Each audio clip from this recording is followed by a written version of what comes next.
Welcome back to Fun and Ego Games on Planet Earth. Today's episode, the basic functions of the ego. How does it actually work? Why does it cause massive disruptions on the planet? Why does it cause 3,000 wars in 3,000 years? It's actually more true to say 10,000 wars in 10,000 years. Why does the ego cause the untold number of destruction of personal relationships across the planet every minute? How has it caused massive pain between parents and children and millions of people on drugs, whether legal or not? Fun and games, fun and ego games on planet Earth. Let's try to deconstruct a little bit how this actually functions. Right? Here we go. Massive. So, our tender egos. Now, I want to say initially, right off the bat, the ego has a function. Swami Muktananda shows it beautifully. He says the ego is not the enemy. You know, all that teaching in Buddhism and the ancient yogic, Vedanta and so forth, which I've had several lifetimes as a yogi. My first awakening this lifetime was spontaneous kundalini, remembering yoga positions, asanas, how to do them. Just remembering how to do them. My body did them for me.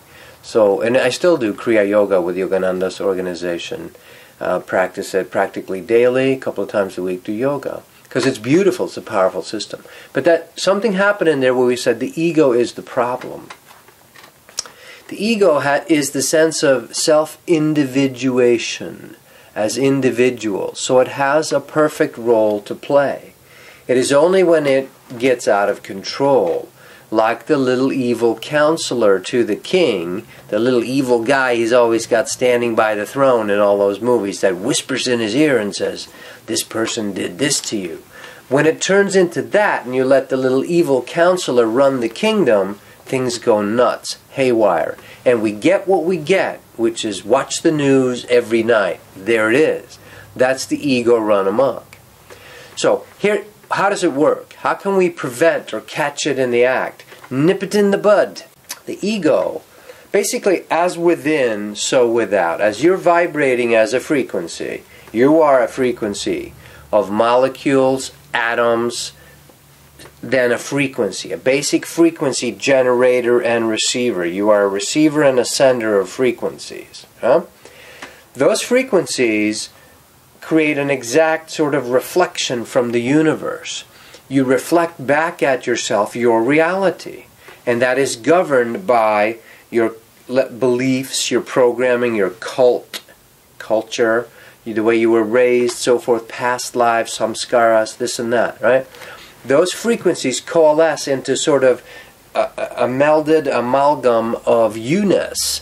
And that then reflects back at you what's going on inside you. Now here's the thing. When the ego comes in and says, I'm not at fault. I like to look good. It gets vain. It wants to look good. It wants to be the right person. It lives in terror of disapproval from its neighbors, right? Of being made fun of. The ego is very fragile and very sensitive, hypersensitive to criticism or to reflection. It then does not want to see this reflection of what's inside you. So, in Jeshua's words, we've all fallen short of the glory of God. Not all, but almost all. We're not effervescing with the fullness of the godness, the goodness that we really are. So, some of these, you've swallowed some poison, you've got some sins, you've got some issues in your tissues, you've got some programming that's gone in, some defense mechanisms. You were hurt as a little child. That thing happened in 6th grade where they took your lunch money and beat you up, or they made fun of you in front of class, or you got fired in that way, or hurt. There's some emotional trauma, some emotional backlog inside us. Now when the ego comes in and goes, hey, I'll get rid of all that for you, you don't have to look at it. It's not you. It's their fault. They did it to you. And you go, oh, that sounds good. I don't have to feel any of this horrible stuff anymore that people self-medicate for, heroin addict. All addiction, self-medication. We're self-medicating because we're dealing with these pains, these feelings. So the ego comes in and offers, you can blame it all on them. Blame it on the other, a known practice inside Real Awakening, which I use it too as well. I had it done to me. I had it done to me. See the ego there, right? When you can do this with a partner, ego confrontation, where you sit and you actually tell, this is how I experience you. Now you have to master the art first of listening without defending and speaking without offending as much as possible.